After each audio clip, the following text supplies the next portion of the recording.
one pointer variable can be subtracted. अब यसको कुरा भन नि त मलाई ल एउटा पोइन्टरलाई अर्को पोइन्टरबाट सब्स्ट्र्याक्ट गर्यो भने के हुन्छ कुरा यो कोड हेर र यसको आउटपुट भन मलाई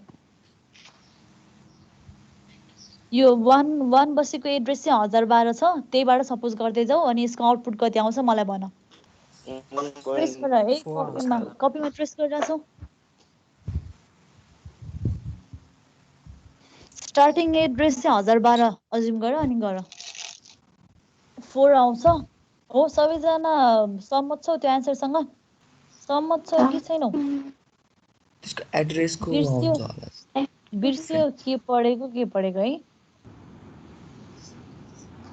ल हेर है स्टार्टिङ एड्रेस मैले 1012 अज्युम गरिरहेको छु सो +4 हुँदै जान्छ हो दुईटा पोइन्टर बनाइरहेको छु यो ptr1 मा arr राख भनिरहेको छु अब ptr1 ले कति लिन्छ भ्यालु यसमा बस्ने भ्यालु कति हो ptr1 मा 1 हो र ptr1 मा बस्ने भ्यालु भनिरहेको छु है ptr1 ले पोइन्ट गरेको भ्यालु भनिरहेको छैन डिफरेन्स छ नि फेरि ptr1 मा बसेको भ्यालु र ptr1 ले पोइन्ट गरेको भ्यालुमा डिफरेन्स छ मैले यहाँ सोधेको ptr1 मा कति भ्यालु बसिरहेछ त्यो सोध्या हो 1012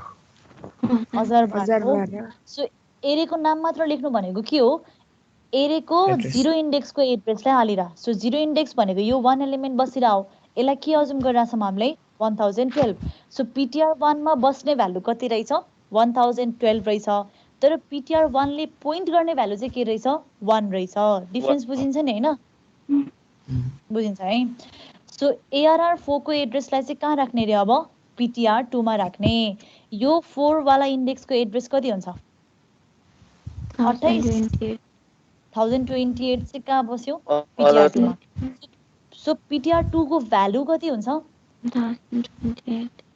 1028 तर ptr2 ले पोइन्ट गरेको भ्यालु चाहिँ कति फेरि 5 है सो अब यो ptr1 र ptr2 वाला पोइन्टर भेरिएबल तिमीहरुलाई युज गर्नलाई रेडी छ अब यहाँनिर प्रिन्ट गर्दाखेरि गर्नुपर्ने जरुरी के छ भन्दाखेरि difference of two pointer is equals to integer value तान्ने रे तान्ने बेलामा कहाँबाट तान्ने ptr2 बाट ptr1 लाई घटाउने सो ptr2 मा बसेको भ्यालु कति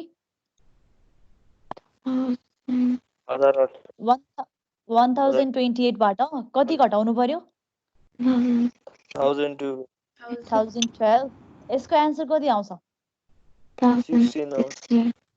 16 ले आउँछ र आउटपुट हो 16 बाइ के गर्नु पर्यो 16 डिवाइड बाइ 4 16 डिवाइड बाइ 4 गर्नु पर्यो नम्बर अफ बाइट्स ले डिवाइड गर्ने हो है सो 16 लाई 4 ले डिवाइड गर्दाखेरि आउटपुट कति आउने भयो तिमीहरुको यहाँनिर 4 आउने भयो नजुकिने है भित्रतिर बुझ्नु पर्ने लजिक धेरै छ सरफेसली गर्दै गर्ने हैन पोइन्टरको क्वेशन्सहरु to pointer variables can be compare अब यो कम्पेरिजनको कुरा त गर्नु नपर्ला आइडेन्टिकल छ कि छैन भन्ने कुरा है जस्तै ल यही कोड हेर नि त इफ वाला पार्ट एक्जिक्युट हुन्छ कि एल्स वाला पार्ट एक्जिक्युट हुन्छ यसको आउटपुट के आउँछ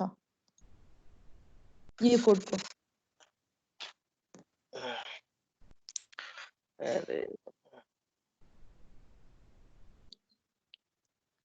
ptr2 is far from ptr1 हो ptr2 is far from ptr1 अब यसमा हेर्नुपर्ने केही छैन ptr1 मा 0 को एड्रेस बसिरहेछ ptr2 मा 4 को एड्रेस बसिरहेछ सो 1012 चाहिँ ptr1 मा बस्यो 1028 चाहिँ कहाँ बस्यो ptr2 मा अब यो ptr2 is greater than ptr1 भन्दाखेरि ptr2 मा बसेको भ्यालुलाई ptr1 मा बसेको भ्यालुसँग कम्पेयर गरे हो कि दुईटाले पोइन्ट गरेको भ्यालुसँग कम्पेरिजन भइरा हो के भइरा हो यहाँनिर बसेको भ्यालु एड्रेससँग या कुन भ्यालु राखेर कम्पेरिजन गर्ने ल मलाई भन त इफ के ग्रेटर देन के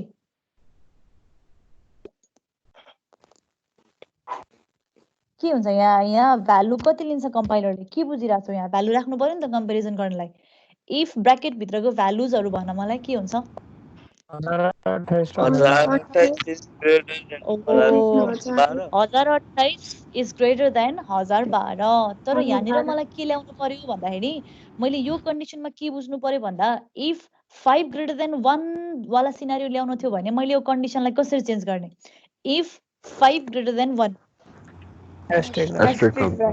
एस्ट्रिक है PTR2 ले पोइन्ट गरेको भ्यालु भन्दा PTR1 ले पोइन्ट गरेको भ्यालु। सो त्यसको लागि के थपिदिनु पर्यो? एस्ट्रिक थपिदिनु पर्यो है, कन्फ्युज नहुने है। भ्यालु र पोइन्ट गरेको भ्यालुमा कन्फ्युजन नहुने। सो इन्भ्यालिड पोइन्टर अपरेसन भनेको पोइन्टर बीच के कामहरू गर्न पाइन्न भन्ने कुरा है। कहिलेकाहीँ सोधिन्छ 1 मार्क्समा। दुईटा पोइन्टरलाई जोड्न सकिँदैन हो। अघि नै दुईटा पोइन्टरलाई सब्स्ट्र्याक्ट गर्न चाहिँ सकिएको थियो हैन, माथिपट्टि यहाँ सब्स्ट्र्याक्सन गरे हो, PTR2 माइनस PTR1। तर यस्तै गरी दुईटा पोइन्टरलाई जोड्न पाइँदैन है। जोड्न किन पाइँदैन होला भन्न सक्छौ तिमीहरूले? PTR1 प्लस PTR2 लाई किन जोड्न पाइँदैन? के छ लजिक?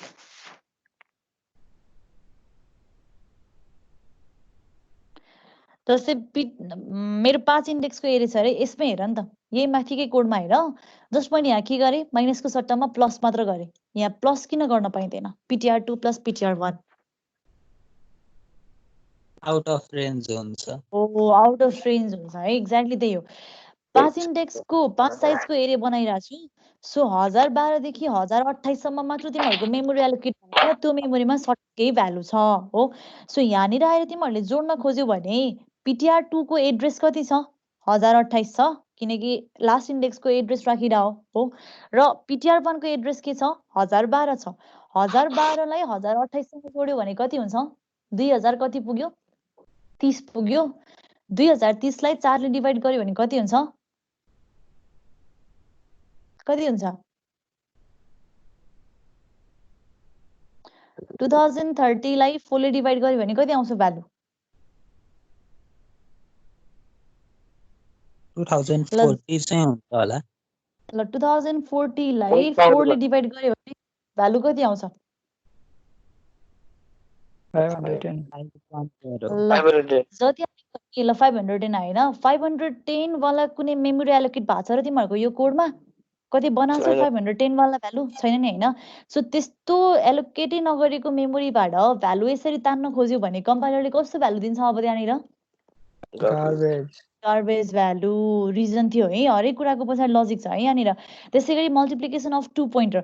अब दुईटा पोइन्टरलाई जोड्दा त त्यति धेरै ठुलो भ्यालु आएको थियो, एलोकेट नगरेको भ्यालु आइरहेको थियो भने दुईटा पोइन्टरको एड्रेसलाई मल्टिप्लाई गर्दा झन् के होला सिचुएसन हो? यो पनि सेम रिजन हो है।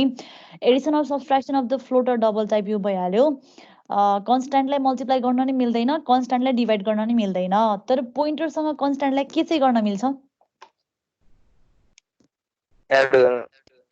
एड र सब्स्ट्र्याक्ट गर्न मिल्छ है।